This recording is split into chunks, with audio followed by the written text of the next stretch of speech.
Pagi itu, cahaya matahari menembus celah-celah dedaunan mahoni di jalan utama kota Nurani. Sebuah kota kecil yang terletak di lembah subur, diapit perbukitan yang hijau. Meski ukurannya tak seberapa dibandingkan kota-kota besar di provinsi ini, kota Nurani terkenal dengan kehidupan masyarakatnya yang religius dan cukup konservatif. Hampir setiap sudut kota dihiasi masjid atau musola, dan aktivitas keagamaan menjadi denyut nadi kehidupan sehari-hari. Di kota inilah, sosok Ustazah Zara mulai dikenal. Perempuan muda itu bukan hanya sekadar penceramah agama, ia adalah wajah baru dari dakwah yang memancarkan kehangatan dan keteduhan. Dengan jilbab sederhana yang selalu ia kenakan, dan senyum lembut yang menghiasi wajahnya, Zara memiliki aura yang membuat orang merasa nyaman sejak pertama kali bertemu. Bagi banyak orang, sosok pendakwah perempuan muda masih jarang terlihat di mimbar utama masjid kota ini, apalagi di tempat yang kental dengan tradisi dakwah yang seringkali kaku dan penuh batasan gender. Namun, kehadiran Zara membawa warna berbeda. Ia berbicara dengan santun, tanpa meninggikan suara. Namun setiap kalimatnya memiliki kekuatan untuk menggetuk hati. Ceramah-ceramahnya sering dimulai dengan kisah sederhana. Seorang tetangga yang membantu tanpa pamrih, anak kecil yang membagi sepotong roti dengan temannya, atau seekor kucing yang diberi minum oleh seorang tukang becak. Dari kisah-kisah kecil itu, Zara menuntun para jamaahnya untuk melihat makna yang lebih luas, bahwa agama bukan hanya soal ibadah ritual, tetapi juga tentang bagaimana manusia memperlakukan sesamanya dengan cinta kasih. Ketika kita memberi makan orang lapar, ujarnya pada suatu pengajian di Masjid Al-Hikmah, kita sedang memberi makan jiwa kita sendiri. Dan ketika kita menyakiti orang lain, sesungguhnya kita sedang melukai hati kita sendiri. Pendekatan inilah yang membuat Zara berbeda. Ia jarang berbicara dengan nada menghakimi. Bahkan, ketika membahas topik-topik yang biasanya menjadi bahan perdebatan di masyarakat, ia selalu mengajak untuk melihat dari sisi kemanusiaan. Misalnya, ketika menyinggung masalah perbedaan pendapat dalam beribadah, ia berkata, perbedaan adalah bagian dari rahmat Tuhan. Yang menjadi masalah bukan perbedaan itu sendiri, melainkan ketika kita menggunakannya untuk memisahkan dan membenci, semua orang langsung menerima cara pandangnya. Sebagian kalangan konservatif merasa ceramah Zara terlalu lunak, kurang menekankan hukum-hukum syariat secara tegas. Namun, di sisi lain, banyak warga yang justru merasa pendekatannya memberi napas segar. Salah satu yang paling terkesan adalah Ibu Maryam, seorang pedagang sayur di pasar tradisional. Dulu saya sering takut ikut pengajian, takut merasa bersalah terus, katanya sambil tersenyum. Tapi kalau dengar Ustazah Zara bicara, rasanya hati jadi ringan. Saya jadi ingin belajar agama, bukan karena takut, tapi karena cinta. Zara memang punya cara berbicara yang memadukan kecerdasan dan empati. Ia fasih mengutip ayat-ayat suci, tapi juga pandai menjembatani pesan-pesan itu dengan realitas kehidupan sehari-hari. Ia tidak hanya berbicara tentang surga dan neraka di akhirat, tapi juga tentang surga kecil yang bisa kita ciptakan di dunia melalui kebaikan, kesabaran, dan kasih sayang. Rumahnya terletak di sebuah gang kecil, tak jauh dari pusat kota. Sederhana, berdinding bata yang dicat putih, dengan pekarangan yang dipenuhi bunga melati dan kenanga. Dari rumah inilah, Zara menyiapkan behen-behen ceramahnya, seringkali sambil ditemani secangkir teh hangat dan buku-buku tafsir yang penuh catatan kecil di pinggir halamannya.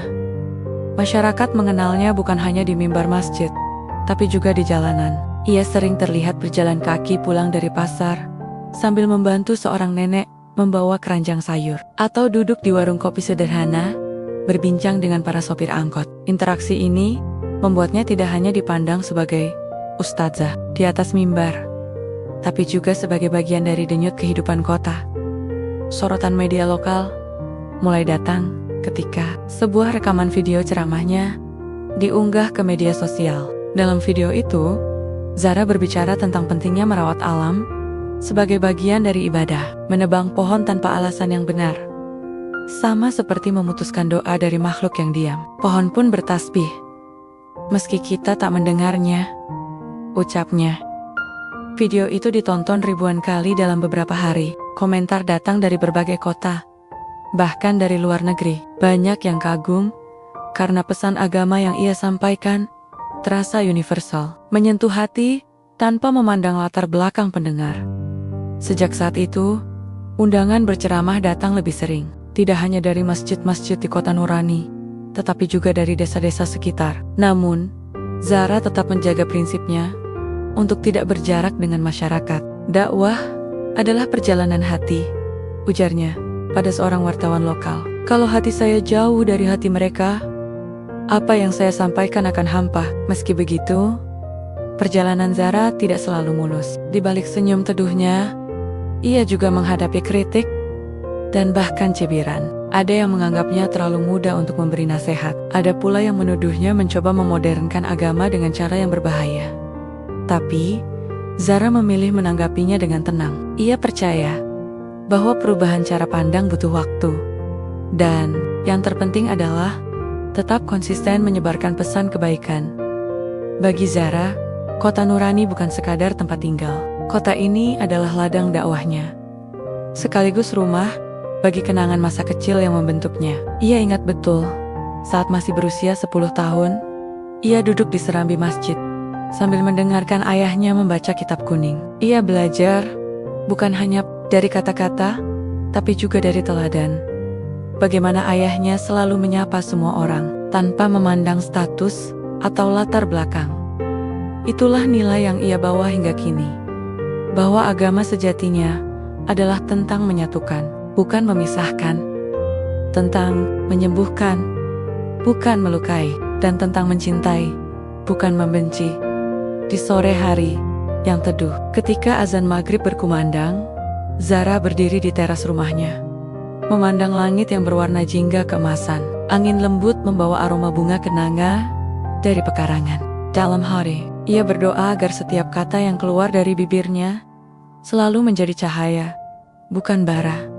Sebab, baginya, menjadi ustazah bukanlah soal popularitas atau jumlah jamaah yang hadir, melainkan tentang menyalakan lilin kecil di tengah kegelapan, satu demi satu, hingga cahaya itu cukup untuk menerangi jalan banyak orang. Dan di kota Nurani, cahaya itu mulai menyebar, pelan, tapi pasti. Pagi itu, dering telepon memecah keheningan ruang tamu. Zara baru saja selesai menata tumpukan buku tafsir di meja, ketika layar ponselnya menampilkan nama yang cukup familiar. Hari Mansyur, Ketua DKM Masjid Agung An-Nur. Assalamualaikum, Ustazah Zara. Suara berat Hari Mansyur terdengar hangat. Kami ingin mengundang Ustazah untuk mengisi pengajian akbar di Masjid Agung An-Nur minggu depan. Insya Allah akan disiarkan langsung di TV lokal dan media sosial masjid. Zara terdiam sejenak. Masjid Agung An-Nur bukanlah tempat biasa. Masjid terbesar di kota Nurani itu dianggap sebagai simbol persatuan umat, sekaligus pusat dakwah yang memiliki pengaruh besar. Mengisi ceramah di sana berarti berhadapan bukan hanya dengan jamaah setempat, tetapi juga dengan ribuan pasang mata yang menonton dari rumah. Tema apa yang diinginkan panitia? Tanya Zara hati-hati. Kami berharap Ustazah bisa membawakan tentang menjaga ukhuwah Islamiyah dan toleransi antar umat beragama. Tema ini kami rasa sangat relevan, apalagi belakangan ini muncul gesekan kecil di masyarakat. Jawab Hari Mansyur. Zara mengangguk pelan, meski lawan bicaranya tak bisa melihat. Tema itu memang penting dan rumit. Ia tahu betul, berbicara soal ukhuwah persaudaraan dan toleransi di kota yang cukup konservatif bukan hal sederhana. Banyak yang mengaku setuju secara teori, tapi dalam praktiknya mudah terjebak pada batasan-batasan sempit. Insya Allah, saya siap Pak, jawab Zara akhirnya. Setelah sambungan telepon berakhir, ia duduk termenung di kursi rotan. Dalam benaknya mulai berputar gagasan-gagasan yang ingin ia sampaikan. Baginya, ukhuwah Islamiyah tidak hanya soal persatuan internal umat Islam, tapi juga keterbukaan hati untuk menghargai perbedaan keyakinan. Dan itu berarti ia harus berani menyentuh hal-hal yang mungkin menantang kenyamanan sebagian orang. 3 malam berturut-turut, Zara mempersiapkan materi. Di meja kayu kecilnya, Ia menumpuk kitab tafsir, buku sejarah Islam, dan beberapa catatan pribadi. Ia menyusun kerangka ceramah, seperti menyulam kain halus. Setiap kata harus terpilih, setiap contoh harus mengena, dan setiap pesan harus sampai. Tanpa menimbulkan jarak, ia menulis kutipan dari Al-Quran yang menegaskan bahwa manusia diciptakan berbangsa-bangsa dan bersuku-suku agar saling mengenal, bukan saling membenci. Ia menggarisbawahi kisah Nabi Muhammad yang berdiri menghormati jenazah seorang Yahudi sebagai tanda penghargaan terhadap kemanusiaan, bukan semata agama. Namun, ia juga sadar, di panggung besar seperti Masjid Agung, pesan yang terlalu berani bisa dengan mudah dipelintir. Ada orang-orang yang mungkin menganggapnya terlalu pluralis atau mengaburkan akidah. Itulah risikonya. Malam sebelum hari-hari, Zara duduk di beranda rumah, memandangi langit yang dipenuhi bintang. Di tangannya secari kertas berisi pembukaan ceramahnya. Ia berdoa dalam hati, "Ya Allah, jaga lisanku agar berkata benar, namun tetap lembut. Jangan biarkan egoku lebih besar dari pesanmu." Hari pengajian pun tiba. Sejak pagi, halaman Masjid Agung An-Nur sudah ramai. Bendera-bendera kecil bertuliskan pengajian akbar berkibar di sepanjang jalan menuju masjid. Para relawan sibuk mengatur kursi dan menata pengeras suara. Zara datang mengenakan gamis biru langit dan jilbab putih sederhana. Ia disambut Hari, Mansur dan beberapa panitia, lalu diarahkan ke ruang khusus untuk beristirahat. Dari ia bisa melihat lautan manusia yang mulai memenuhi halaman masjid. "Kami perkirakan ada lebih dari 1.000 jamaah hari ini," kata salah satu panitia. "Dan live streaming sudah siap." Di pojok ruangan, seorang kru TV lokal sedang menguji mikrofon. Zara bisa mendengar suara presenter yang bersiap memulai siaran. Detik demi detik menjelang giliran bicara, terasa lebih berat dari biasanya. Ketika namanya dipanggil, Zara melangkah ke mimbar dengan langkah mantap. Suara gemuruh salam dari jamaah menyambutnya. Ia membalas dengan senyum dan salam yang tulus. "Assalamualaikum warahmatullahi wabarakatuh," ucapnya. Disambut serempak oleh hadirin, Zara memulai dengan bercerita tentang pengalaman masa kecilnya ketika bermain dengan Tumun Men yang berbeda. Latar belakang, agama, kami berbagi tawa, bermain kelereng, saling mengunjungi rumah saat hari raya, tanpa pernah bertanya siapa yang lebih benar. Karena yang kami tahu, kami teman, kami saling menjaga. Lalu ia mengutip ayat dari surah Al-Hujurat tentang pentingnya saling mengenal. Ia menjelaskan bahwa ukhuwah Islamiyah adalah fondasi yang kuat. Tapi fondasi itu harus berdiri di atas rasa hormat terhadap sesama manusia. Apapun keyakinannya, ukhuwah bukan hanya soal mengikat persaudaraan sesama muslim, tapi juga mengikat kemanusiaan kita. Jika kita hanya bersaudara dengan yang sepemahaman, maka ukhuwah itu akan rapuh. Tapi jika kita mampu menghargai perbedaan, ukhuwah itu akan kokoh, ujarnya dengan suara tenang. Di bagian yang lebih berani, Zara mengatakan, kita bisa teguh dalam keyakinan tanpa menutup hati. Kita bisa menjaga akidah tanpa memutus silaturahmi dengan yang berbeda iman. Rasulullah mengajarkan kita untuk menjadi rahmat bagi semesta, bukan hanya bagi kelompok kita. Beberapa wajah di barisan depan tampak mengangguk, tapi ada juga yang saling berbisik. Zara bisa merasakan sebagian jamaah terkejut mendengar penekanannya pada toleransi lintas agama. Namun ia tetap melanjutkan dengan lembut, mengakhiri ceramahnya dengan doa agar kota Nurani selalu menjadi rumah bagi kedamaian. Tepuk tangan pelan terdengar, sesuatu yang jarang terjadi di masjid ini. Zara turun dari mimbar, menyadari bahwa apa yang ia sampaikan akan menimbulkan reaksi beragam di luar masjid. Udara siang terasa hangat. Seorang ibu muda menghampirinya sambil memegang tangan anaknya. "Terima kasih Ustazah," katanya lirih. "Saya harap anak saya tumbuh di kota yang damai, seperti yang Ustazah gambarkan." Namun, tak lama kemudian, seorang pria berpeci hitam mendekat dengan wajah datar. "Ustazah harus hati-hati," ucapnya singkat sebelum berbalik pergi. Zara hanya tersenyum, meski hatinya tahu badai kecil mungkin sedang menuju ke arahnya. 2 hari setelah pengajian akbar di Masjid Agung An-Nur, telepon Zara kembali berdering. Kali ini, suara di seberang adalah Ustadz Fahri, salah satu panitia pengajian besar yang akan diadakan di balai kota minggu depan. Ustazah Zara, katanya, dengan nada ramah, namun terkesan terburu-buru. Kami ingin mengundang Ustazah untuk menjadi pembicara utama dalam acara Hari Persatuan Bangsa. Temanya mirip dengan yang kemarin, tapi kali ini pesertanya lintas agama. Ada tokoh gereja, vihara, pura, semuanya akan hadir. Zara menatap meja kerjanya. Jemarinya mengetuk pelan permukaan kayu. Kesempatan seperti ini jarang terjadi. Forum resmi, audiens lintas agama, dan kesempatan untuk mengirim pesan yang melampaui batas-batas keyakinan. Boleh saya mengajukan satu permintaan? Tanyanya pelan. Silakan, jawab Ustadz Fahri.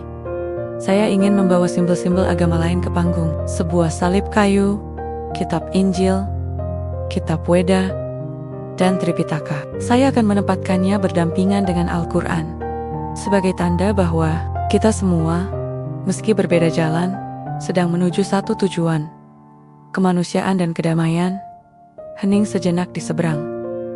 Itu ide yang menarik.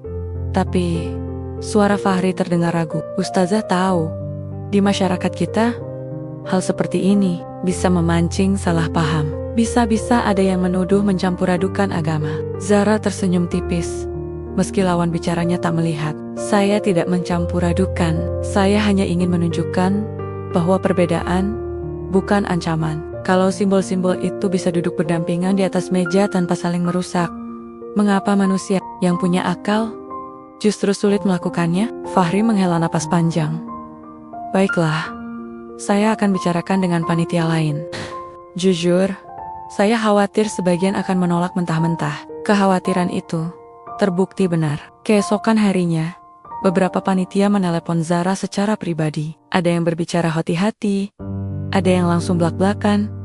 Ustazah, maaf tapi ini acara resmi. Kalau ada simbol agama lain di panggung, saya takut nanti ada demo.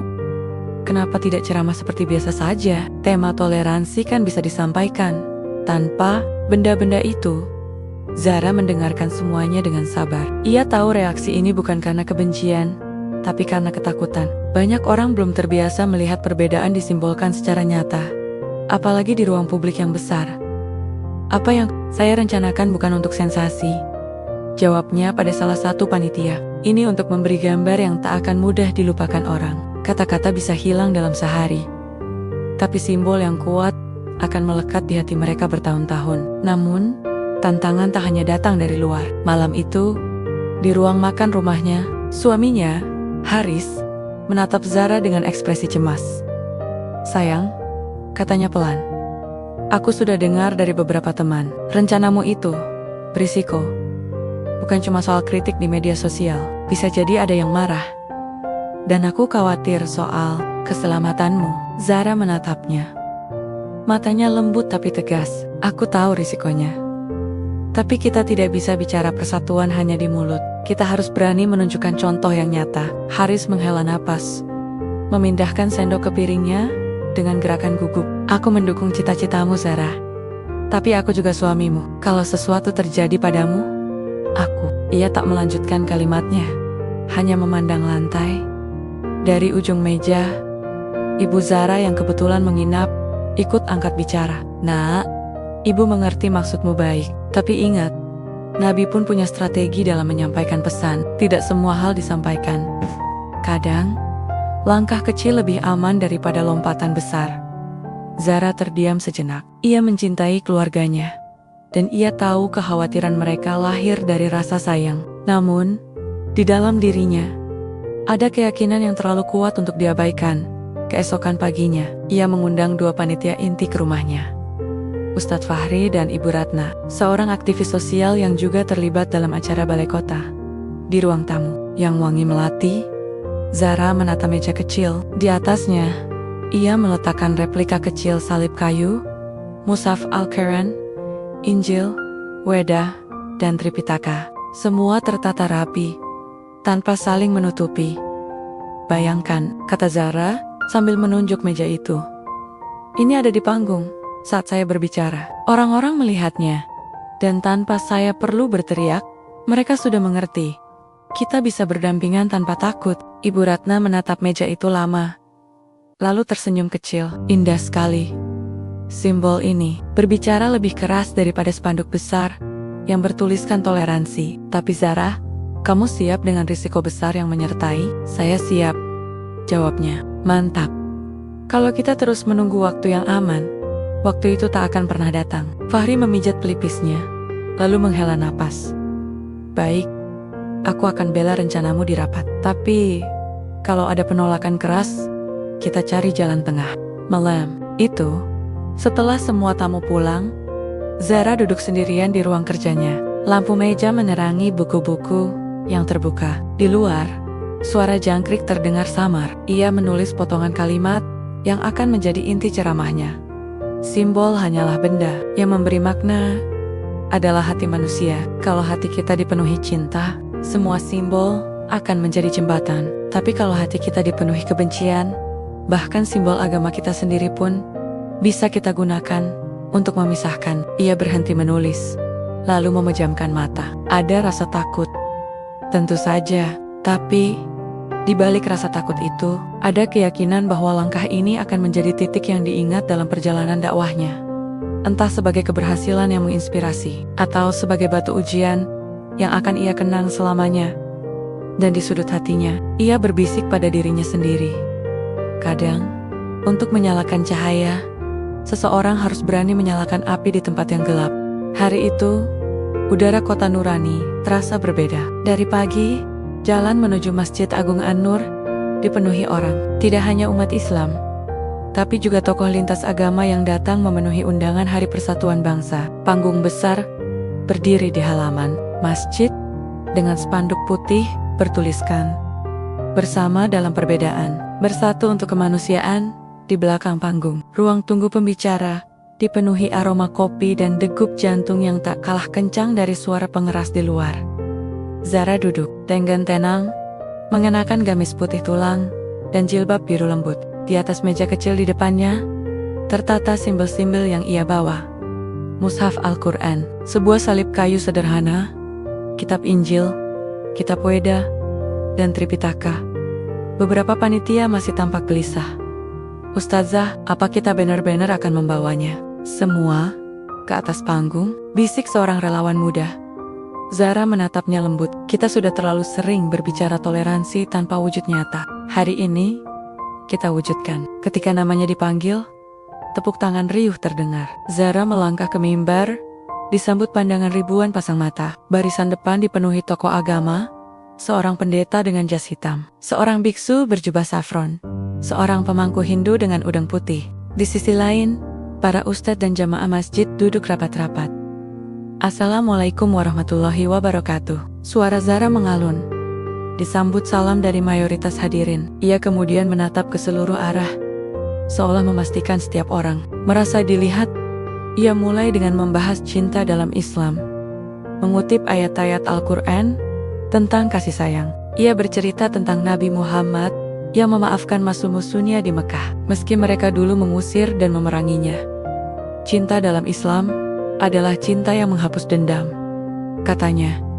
Suaranya tenang, tapi tegas. Lalu, ia beralih ke kasih dalam ajaran Kristen, mengutip sabda Yesus tentang mengasihi musuh dan memberi pipi yang lain. Kasih sejati adalah memberi tanpa mengharap balas, dan mengampuni meski hati pernah dilukai, ujarnya sambil memandang ke arah pendeta yang tersenyum tipis. Kemudian, ia mengangkat welas asih dalam ajaran Buddha, mengisahkan tentang seorang biksu yang merawat seekor burung terluka hingga sembuh. Ia menyebut Dharma sebagai jalan yang mengajarkan pelepasan dari kebencian. Tak lupa, ia menyinggung ajaran Hindu tentang ahimsa, tidak menyakiti makhluk hidup, dan bagaimana itu sejalan dengan rahmat yang diajarkan Islam. Namun, momen puncaklah yang membuat hari itu berbeda. Zara melangkah ke meja kecil di samping mimbar, di mana simbol-simbol agama telah tertata rapi. Tangannya meraih mushaf Al-Quran terlebih dahulu, mengangkatnya setinggi dada. "Ini adalah pedoman hidup saya," ucapnya. "Kitab suci yang menuntun langkah saya sejak kecil, dan saya mencintainya." Lalu ia meletakkannya kembali dengan hati-hati, dan beralih mengambil salib kayu. Suasana mendadak sunyi. Beberapa jamaah saling berbisik, Sebagian bahkan memundurkan tubuh ke sandaran kursi. Zara memandang salib itu lama sebelum memeluknya di dada. Dan ini adalah simbol kasih bagi saudara-saudara saya yang beriman kepada Yesus Kristus. Memeluknya tidak akan mengurangi keimanan saya sebagai muslimah. Karena ini bukan tentang menyamakan Tuhan. Ia berhenti sejenak. Matanya menyapu hadirin yang menatap dengan berbagai ekspresi, tapi menyatukan hati. Sebagai manusia, suara bisik-bisik membesar. Sebagian wajah terlihat tegang. Sebagian mata mulai berkaca-kaca. Ia meletakkan salib itu kembali, lalu meraih kitab Injil, Weda, dan Tripitaka satu persatu, memberi penjelasan singkat tentang pesan kebaikan yang terkandung di dalamnya. Setiap kitab, setiap ajaran, punya inti yang sama. Jangan menyakiti saling tolong, saling mengasihi. Ketika ia mengakhiri ceramahnya dengan doa yang memadukan bahasa Arab, sedikit kutipan dari Mazmur, dan penutup berupa mantra welas asih. Reaksi hadirin pecah menjadi 3 di sisi kanan. Beberapa orang berdiri memberi tepuk tangan panjang. Ibu berjilbab menangis sambil berkata, "Andai semua ustazah seperti ini." Di sisi tengga, ada yang tertegun diam, tak tahu harus bereaksi apa. Mereka seperti mencoba mencerna apa yang baru saja terjadi. Namun, di sisi kiri, sekelompok pria berpeci hitam tampak gelisah. Salah satu dari mereka menggelengkan kepala sambil berbisik, "Ini sudah keterlaluan. Ini mengaburkan akidah." Di belakang panggung, suasana tak kalah panas. Beberapa panitia menghampiri Zara. "Ustazah, saya nggak nyangka berani sampai memeluk salib," kata Fahri dengan wajah pucat. "Saya takut videonya nanti dipelintir." Zara tersenyum lemah. Kalau hati orang sudah ingin salah paham, tanpa salib pun mereka akan salah paham. Tapi kalau hati mereka ingin mengerti, pelukan ini akan jadi jembatan. Sementara itu, di luar, kamera TV lokal terus merekam. Di media sosial, potongan video Zara memeluk salib mulai diunggah oleh penonton. Dalam hitungan menit, komentar bermunculan. Ada yang memuji keberaniannya, ada yang menuduhnya telah keluar dari garis Islam. Haris, yang sejak awal duduk di antara jamaah, menghampiri istrinya di belakang panggung. Wajahnya campuran antara kagum dan khawatir. "Kamu baru saja membuat sejarah, dan mungkin badai," katanya lirih. Zara hanya menjawab dengan satu kalimat, "Kadang, badai yang tepat bisa membersihkan langit." Ia tahu, hari ini akan dikenang di kota Nurani. Tapi, apakah ia akan dikenang sebagai pencerah atau sebagai pengguncang? Itu akan ditentukan oleh hari-hari setelah ini. Malam itu, Zara duduk di ruang kerjanya, ditemani secangkir teh yang mulai dingin. Haris menyalakan televisi untuk melihat siaran ulang acara Hari Persatuan Bangsa. Tapi sebelum tayangan resmi dimulai, layar sudah dipenuhi berita-berita kilat yang membuat dada Zara terasa berat. Ustazah murtad, viral, penghinaan masjid, salib di mimbar Al-Azhar, dan simbol Kristen, toleransi atau pengkhianatan. Suara pembawa berita terdengar dramatis, memutar ulang cuplikan Zara memeluk salib di atas mimbar. Potongan itu diambil tanpa konteks, tanpa penjelasan kata-kata sebelum dan sesudahnya. Di media sosial, gelombang komentar membanjiri lini masa. Hashtag Ustadzah Murtad mulai masuk daftar trending. Ada video reaksi dari beberapa tokoh ormas yang wajahnya penuh kemarahan. Ini jelas melecehkan akidah. Masjid bukan tempat untuk simbol agama lain, seru seorang ustadz senior dalam sebuah wawancara yang dipotong pendek. Kami mendesak Ustazah Zara meminta maaf secara terbuka atau menghentikan seluruh aktivitas dakwahnya. Tak lama kemudian, sebuah ormas besar mengeluarkan fatwa darurat yang menyatakan tindakan Zara haram dan berpotensi menyesatkan umat. Surat pernyataan itu menyebar cepat di grup-grup WhatsApp, lengkap dengan ajakan memboikot pengajian Zara. Namun, badai itu tak hanya datang dari satu arah. Di sisi lain, dukungan pun mulai mengalir. Seorang pendeta yang hadir di acara itu menulis di Facebook, "Saya menyaksikan dengan mata kepala sendiri. Ustazah Zara tidak sedikit pun merendahkan agama manapun. Pelukan pada salib adalah pelukan. Parakasa, kita harus lebih banyak tokoh seperti beliau. Seorang biksu dari vihara terdekat juga memberikan komentar di sebuah wawancara radio. Beliau menunjukkan welas asih yang melampaui batas-batas formal. Tindakan itu adalah ajaran cinta dalam bentuk paling murni. Aktivis kemanusiaan dan jurnalis independen mulai menulis opini di portal berita alternatif, memuji keberanian Zara. Tindakan simbolik seperti ini penting di tengah polarisasi bangsa. Tapi sayangnya, di negara ini, pesan cinta sering kalah oleh suara bising kebencian, tulis seorang kolumnis. Sementara itu, di grup WhatsApp keluarga, suasana tak kalah panas. Kakak laki-laki Zara mengirim pesan tegas.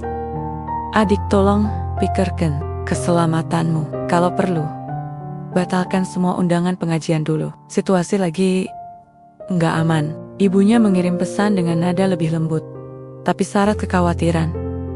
Nak, ibu bangga kamu berani. Tapi ingat, tidak semua orang mau melihat niat baik. Jaga dirimu. Haris, yang duduk di samping Zara malam itu, memegang tangannya.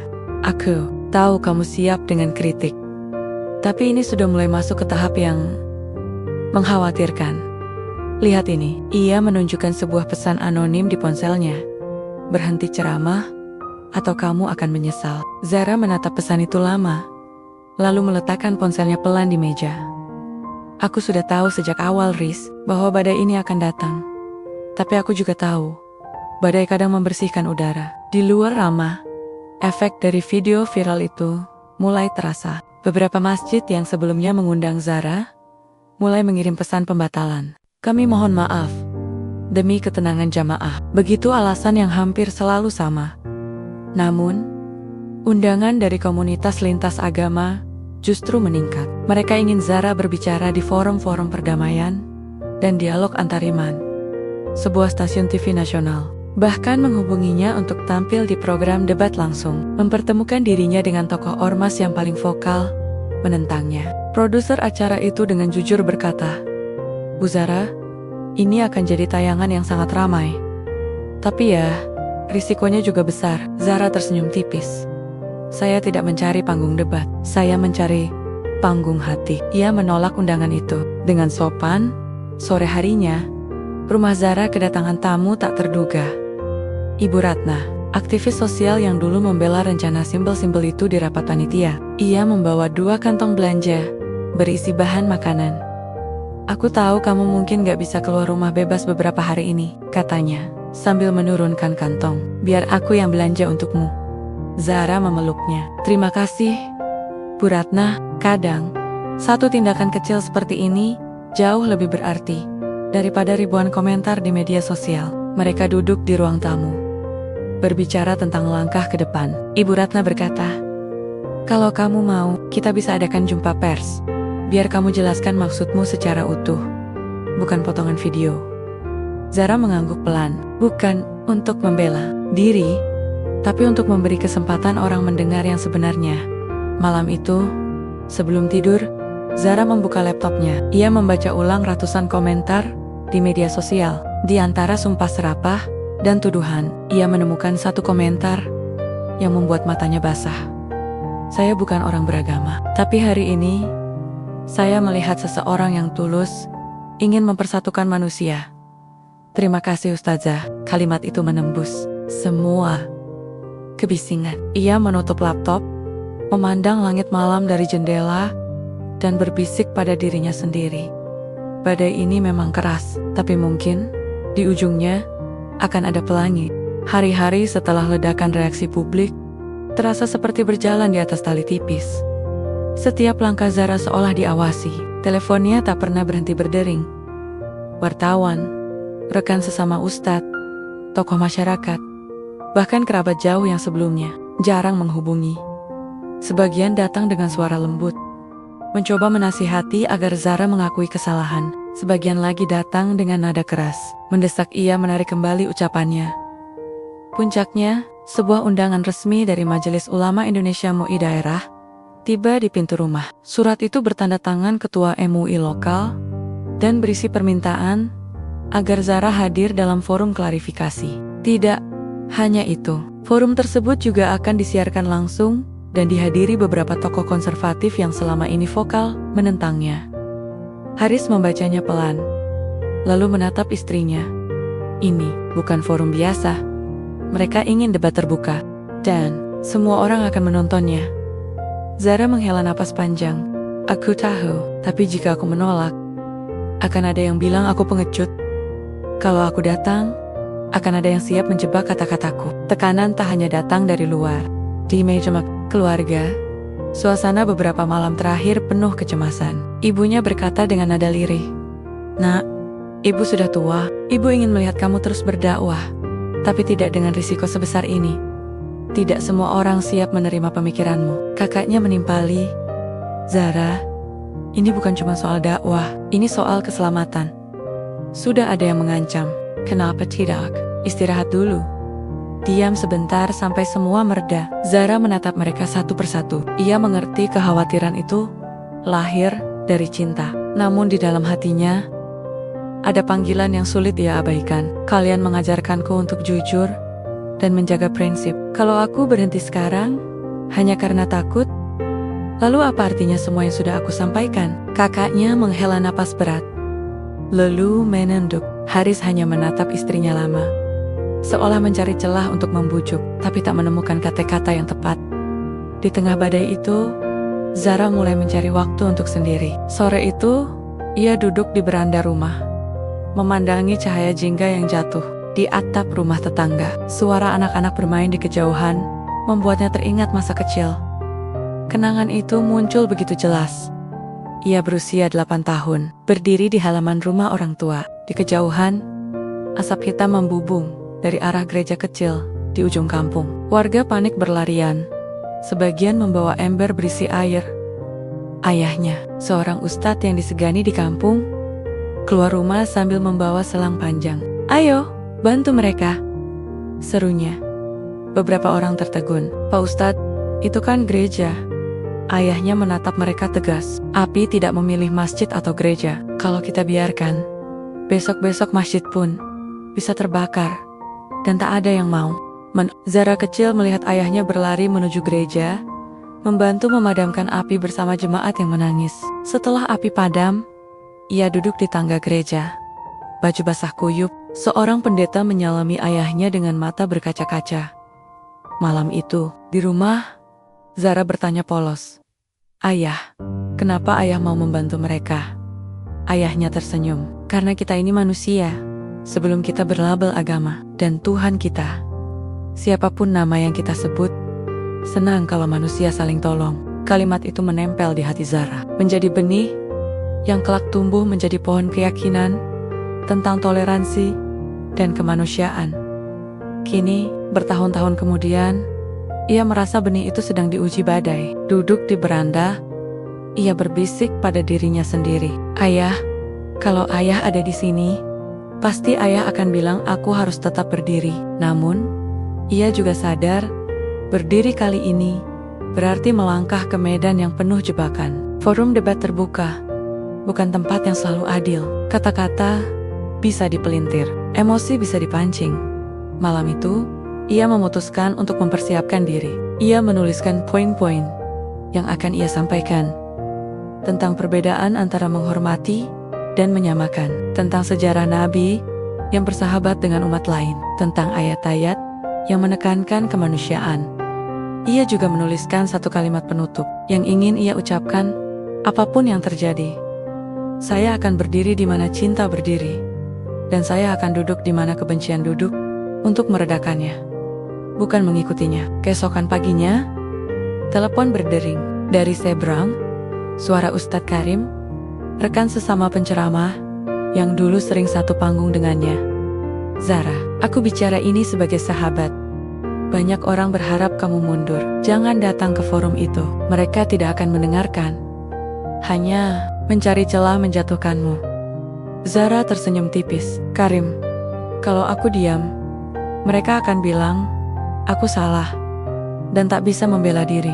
Kalau aku bicara, setidaknya ada 1 atau 2 orang di luar sana yang mungkin mengerti maksudku." Hening sesat. Lalu Karim berkata pelan, "Kalau begitu, Semoga Allah menjagamu. Menjelang hari debat, rumah Zara semakin ramai dengan tamu, wartawan, simpatisan, dan juga pihak yang ingin mengamankan situasi. Haris menambah kunci di pagar depan. Di kamar, Zara menatap cermin. Ia melihat wajahnya sendiri. Sedikit lelah, tapi matanya tetap menyala. Di dalam hati, ia tahu, ujian ini bukan lagi sekadar ujian kata-kata, tapi ujian iman dan keyakinan. Dan ia siap menghadapinya. Satu persatu, pesan pembatalan masuk ke ponsel Zara. Awalnya, ia masih mencoba menerima dengan tenang. Insya Allah, semoga kita bisa bertemu di lain waktu. Balasnya singkat kepada ketua majelis talim yang mengirim kabar. Namun, ketika pesan serupa datang dari 4 majelis lain dalam sehari, hatinya mulai terasa berat. Sebagian alasan ditulis dengan sopan. Untuk sementara kami istirahatkan pengajian sampai suasana kondusif. Sebagian lain lugas, jamaah keberatan kalau Ibu Zara mengisi lagi. Beberapa hari kemudian, kabar yang lebih menusuk datang. Kepala sekolah Islam, tempat Zara mengajar, memanggilnya ke ruang kantor. Suasana kaku, Ustazah Zara.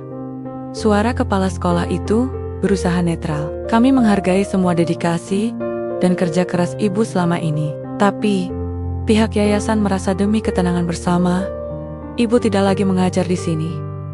Zara hanya mengangguk. Saya mengerti, tak ada kata-kata marah.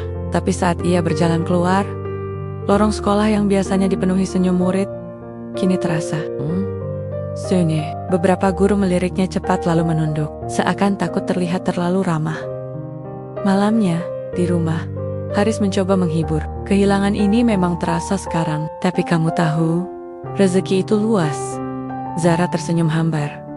Aku tahu, tapi rasanya seperti dicabut dari akar yang sudah kutanam bertahun-tahun. Ia teringat bagaimana dulu ia memulai mengajar di sekolah itu, membimbing anak-anak menghafal Al-Quran, mengajak mereka berdiskusi tentang akhlak dan kisah para nabi. Sekarang, semua itu hilang dalam sekejap.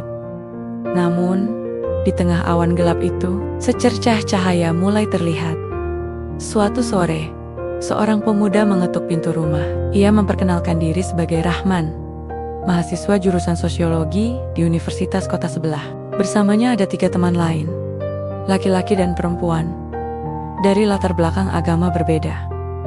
Kami ingin bilang, kami mendukung Ibu, kata Rahman dengan gugup. Ceramah Ibu di Masjid Agung itu membuka mata kami. Kami sedang merintis kelompok diskusi lintas iman. Dan kami ingin Ibu mau jadi pembimbing moralnya.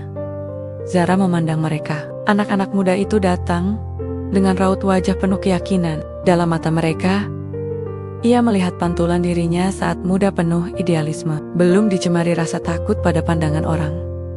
Apa yang ingin kalian lakukan? Tanya Zara. Kami ingin bikin forum rutin. Muslim, Kristen, Hindu, Buddha, bahkan yang tidak beragama bisa duduk bareng, bicara soal kemanusiaan, tanpa saling menghakimi, jawab salah satu gadis di antara mereka. Senyum Zara mulai muncul. Kalau itu niat kalian, aku akan bantu. Dukungan tak hanya datang dari generasi muda. Suatu pagi yang cerah, sebuah mobil berhenti di depan rumah. Dari dalam keluar, seorang pria berusia sekitar 60 tahun, mengenakan jubah hitam dan kalung salib di lehernya. Di sampingnya, berjalan seorang pria berkepala pelontos, mengenakan jubah coklat sederhana khas biksu.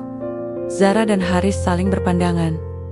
Pria berjubah hitam itu tersenyum hangat. Saya Pastor Antonius, dari gereja di pusat kota. Biksu itu menunduk. Sopan, saya Bante Sagara, dari vihara di pinggiran kota. Kami datang bukan untuk formalitas, lanjut Pastor Antonius. Kami datang sebagai saudara. Kami melihat berita, dan kami tahu pasti Anda mengalami tekanan luar biasa. Kami ingin Anda tahu, Anda tidak sendirian. Bante Sagara menambahkan dengan suara lembut. Ketika satu pohon dipotong, seringkali benihnya justru tersebar lebih jauh. Mungkin inilah saat benih Anda mulai tumbuh di tempo-tempo yang tak Anda sangka. Kata-kata itu membuat dada Zara terasa hangat. Ia mempersilakan mereka masuk. Di ruang tamu, obrolan mengalir tanpa sekat agama. Mereka bicara tentang cinta, kedamaian, dan tantangan. menyuarakan kebaikan di tengah masyarakat yang kadang takut. Pada perbedaan, sebelum pulang, Pastor Antonius menggenggam tangan Zara erat. Banyak orang yang mungkin tak berani bicara, turang-turangan, tapi di hati mereka mendoakan Anda. Malam itu, Zara duduk di teras rumah. Angin malam membawa aroma bunga Kamboja dari halaman. Ia memikirkan semua yang terjadi.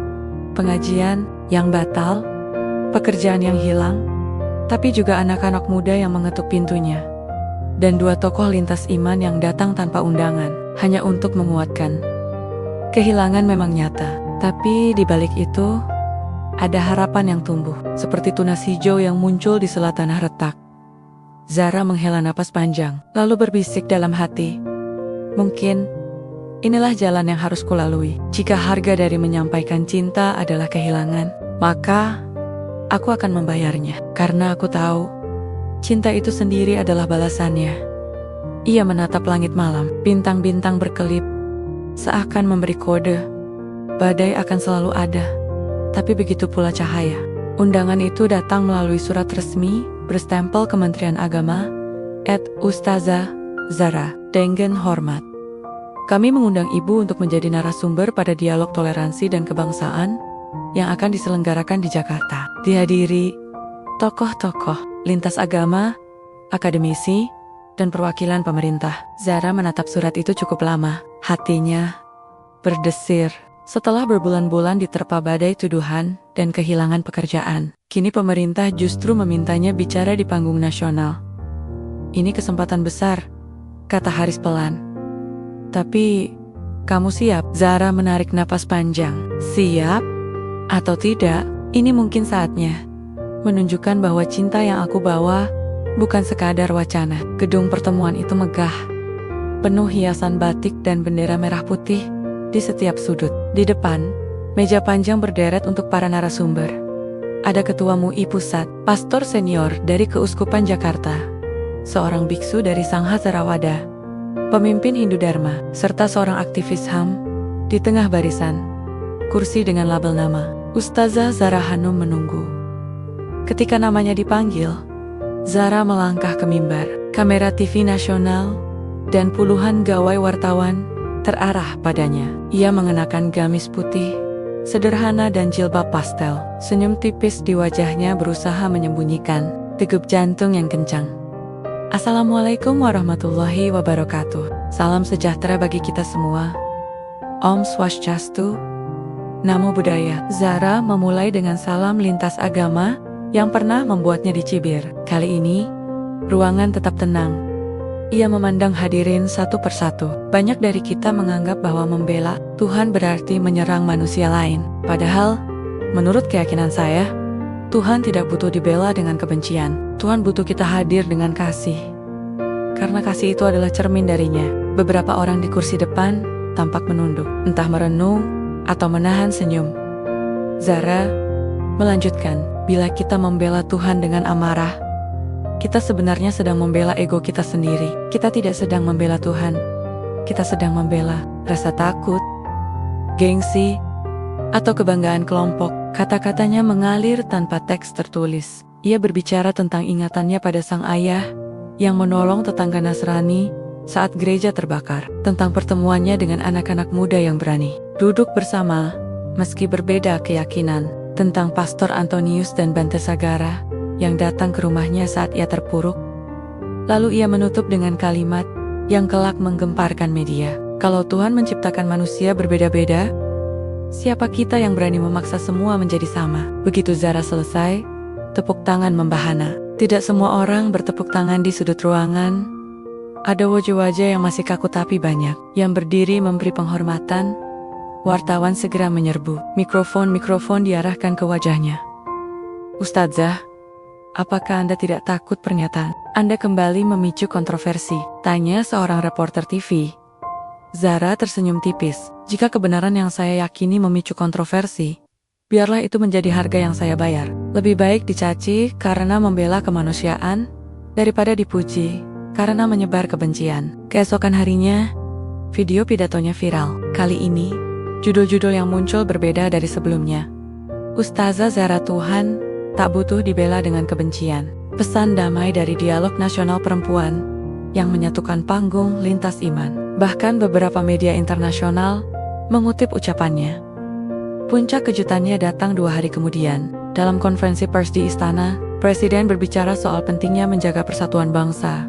Saya ingin menegaskan, kata Presiden dengan nada tegas namun hangat, bahwa nilai toleransi dan saling menghargai adalah bagian dari kekuatan kita sebagai bangsa. Saya mendengar pidato Ustadzah Zahra di Dialog Nasional kemarin. Saya kira kita semua perlu belajar dari keberanian dan ketulusan seperti itu. Potongan video Presiden menyebut namanya menyebar cepat di media sosial. Zahra yang sedang duduk di ruang tamu bersama Haris dan anak-anak muda dari Forum Lintas Iman hanya bisa terdiam.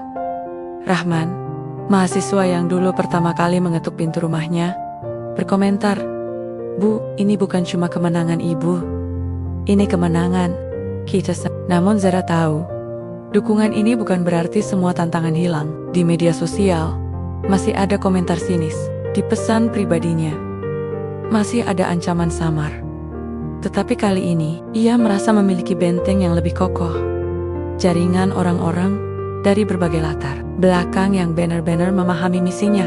Dan, entah kenapa doa-doa yang ia panjatkan malam, itu terasa lebih lapang. Seakan langit membuka pintu lebih lebar.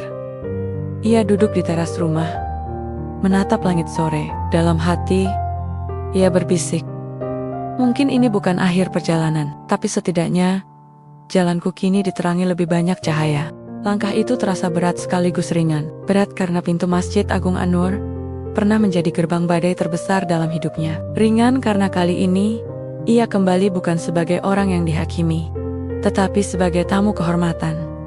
Beberapa bulan telah berlalu sejak pidatonya di Dialog Toleransi dan Kebangsaan menggema ke seluruh negeri. Surat undangan itu datang dari takmir masjid sendiri, ditandatangani oleh Ketua baru Majelis Ulama Muda Kota Is, Ustazah Zahra. Kami mengundang Ibu untuk memimpin forum lintas iman yang akan diselenggarakan di Masjid Agung An-Nur. Sebagai simbol persatuan umat, Zahra menatap surat itu lama. Hatinya berdesir seperti pertama kali ia berdiri di mimbar masjid itu. Bedanya, kali ini tidak ada rasa ragu, hanya rasa ingin menutup lingkaran dengan damai. Hari itu, Masjid Agung An-Nur kembali dipenuhi ribuan jamaah. Namun, ada pemandangan yang berbeda.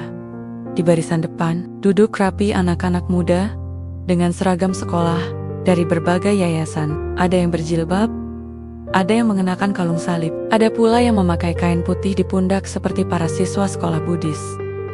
Zahra tiba mengenakan gamis biru lembut dan jilbab putih. Senyumnya tulus, matanya berbinar. Di sisinya, Haris berjalan sambil membawa map berisi susunan acara. Ketika mikrofon diserahkan kepadanya, Zahra memulai dengan salam yang pernah memicu kontroversi. Assalamualaikum warahmatullahi wabarakatuh. Salam sejahtera untuk kita semua. Om Swastiastu. Namo Buddhaya. Salam kebajikan. Jamaah menjawab dengan lebih mantap daripada dulu. Bahkan, sebagian mengulang semua salam yang diucapkannya saudara-saudaraku. Kata Zahra, dulu di tempat ini, kita pernah menjadi saksi perbedaan pandangan yang begitu tajam. Hari ini, kita akan membuktikan bahwa perbedaan itu bukan alasan untuk saling menjauh, tetapi justru alasan untuk saling mengenal. Ia memberi isyarat, dan dari sisi kiri, mimbar, naiklah kelompok anak-anak. Ada 10 orang, mewakili 5 agama. Mereka berdiri berjajar, sebagian menatap kagum pada ribuan pasang mata yang mengarah kepada mereka. Zahra menunduk sedikit, lalu berkata lembut, "Perkenalkan, ini adalah masa depan kita." Satu persatu anak-anak itu maju dan memperkenalkan diri. Aku Siti, aku Muslim, hobiku menggambar. Aku Jonathan, aku Kristen, aku suka bermain gitar. Aku Wayan, aku Hindu, aku hobi menari. Aku Meiling, aku Buddha, aku suka membaca cerita rakyat. Aku Raffi, aku Muslim, aku bercita-cita jadi dokter. Dan seterusnya, hingga semua anak selesai. Tepuk tangan menggema, ada wajah-wajah yang tersenyum bangga, ada yang menitikkan air mata haru. Zahra lalu menatap jamaah. Mereka tidak memilih untuk dilahirkan dalam keluarga dengan agama tertentu. It's a talk door. Tapi bagaimana mereka saling menghargai itu pilihan. Dan pilihan itu harus kita ajarkan sejak dini. Ia menoleh kepada anak-anak itu. Adik-adik, katakan satu hal baik tentang teman di sampingmu. Siti berkata. Jonathan suka membantu mengangkat buku di sekolah. Jonathan tersenyum. Lalu berkata, Wayan pernah mengajarkan aku tarian Bali. Wayan berkata, Mei Ling sering membawakan bekal lebih untuk dibagi. Mei Ling berkata, Raffi selalu menanyakan kabar jika aku sakit. Suasana masjid menjadi hangat. Dinding-dinding megah yang dulu menjadi saksi ketegangan, kini menyimpan suara tawa polos anak-anak. Zara menutup acara dengan doa bersama. Ia memimpin doa secara Islami, lalu mempersilahkan para pemuka agama yang hadir untuk memimpin doa sesuai keyakinan masing-masing. Satu persatu suara doa menggema dalam bahasa Arab, Latin, Sanskerta dan Pali. Semua jamaah duduk khidmat, menyimak tanpa cemoohan. Ketika acara berakhir, banyak orang mengerubungi Zara. Ada yang meminta maaf karena pernah memfitnahnya. Ada yang berterima kasih karena telah membuka mata mereka. Seorang ibu paruh baya dengan mata berkaca-kaca menggenggam tangan Zara erat-erat. Ustadzah, saya dulu ikut marah waktu lihat video ibu. Tapi setelah lihat anak-anak ini, saya baru sadar, ibu benar. Kita memang harus memulai dari hati. Zara memeluknya. Kita semua sedang belajar, Bu.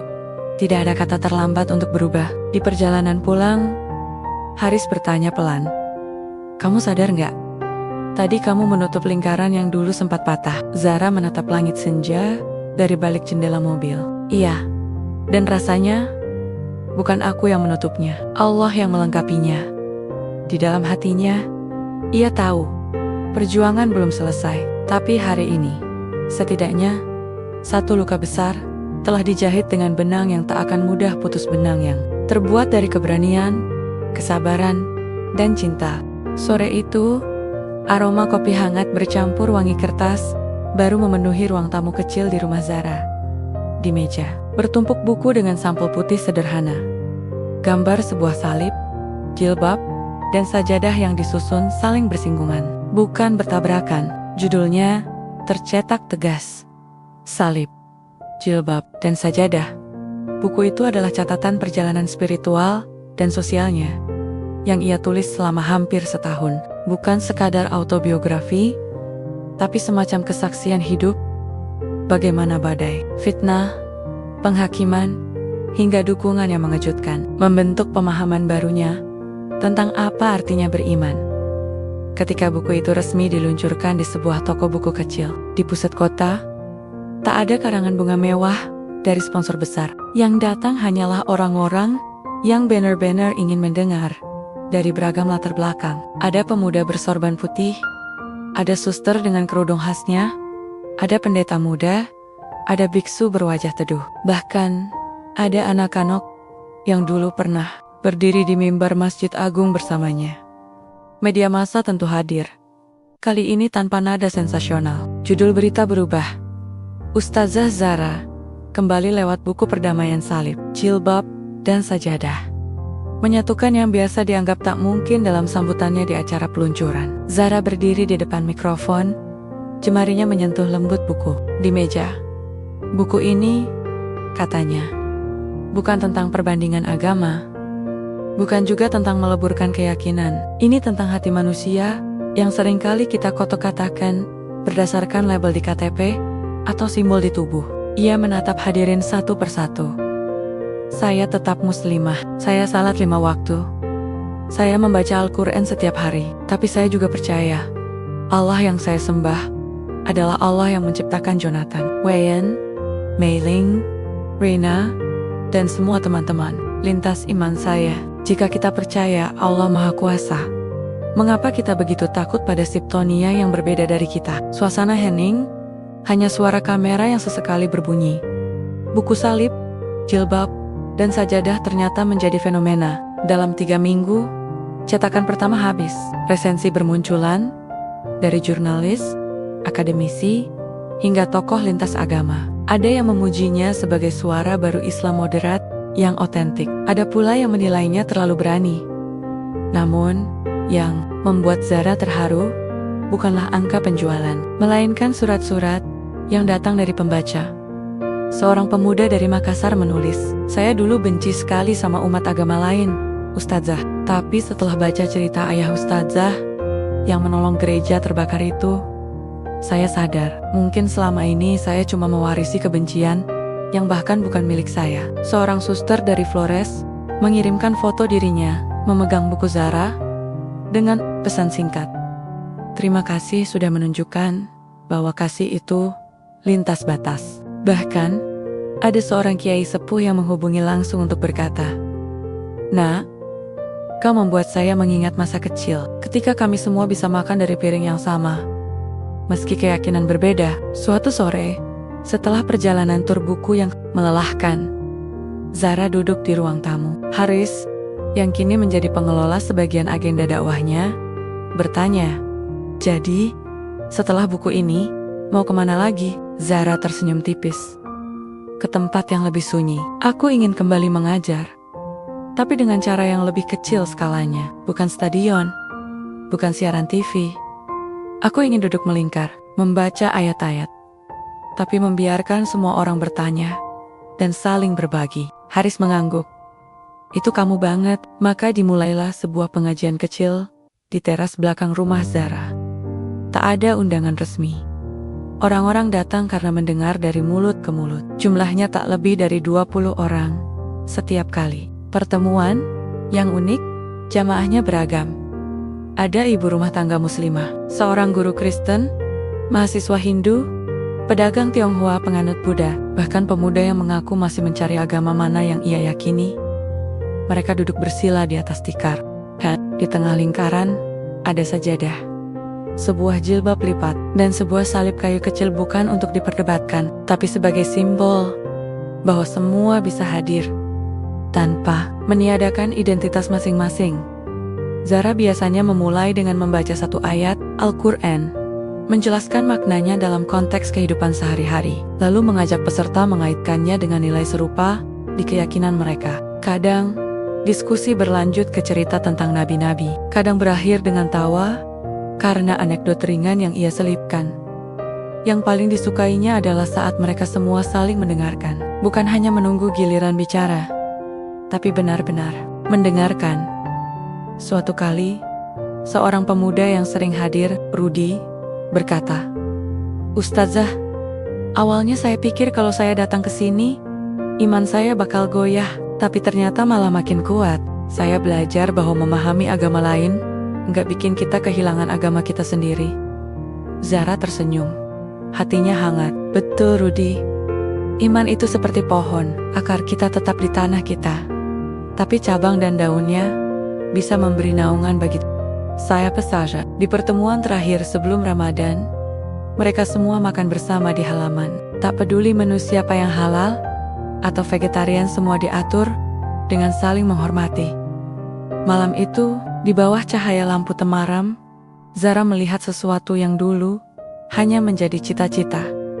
Wajah-wajah yang berbeda, duduk berdampingan, tanpa takut, tanpa benci. Beberapa bulan kemudian, ketika ia diminta menulis kata penutup untuk cetakan kedua bukunya, Zara menulis satu paragraf yang menjadi inti seluruh perjalanannya. Iman bukan untuk menghakimi, tapi untuk memahami. Keyakinan bukan untuk memusuhi, tapi untuk mengasihi. Kita tidak diminta menjadi seragam, tapi diminta untuk saling menjaga di tengah keberagaman. Dan ia menutupnya dengan kalimat yang pernah ia ucapkan di Masjid Agung, yang kini menjadi mantra pribadinya. Ini bukan tentang menyamakan Tuhan, tapi menyatukan hati sebagai manusia. Suara azan maghrib berkumandang dari masjid di ujung jalan. Zara berdiri, menggelar sajadah di ruang tamu. Ia mengenakan jilbab putih, lalu berdiri tegak, menghadap kiblat. Salib kecil di rak buku tetap ada di tempatnya. Begitu juga kitab-kitab dari berbagai agama di lemari kayu. Semuanya menjadi saksi bahwa keberagaman bisa berdampingan dengan iman yang teguh. Selesai salat, ia menutup doa dengan bisikan syukur. Di luar, terdengar suara anak-anak tertawa. Dunia, pikirnya, masih punya harapan selama kita mau saling mendengarkan.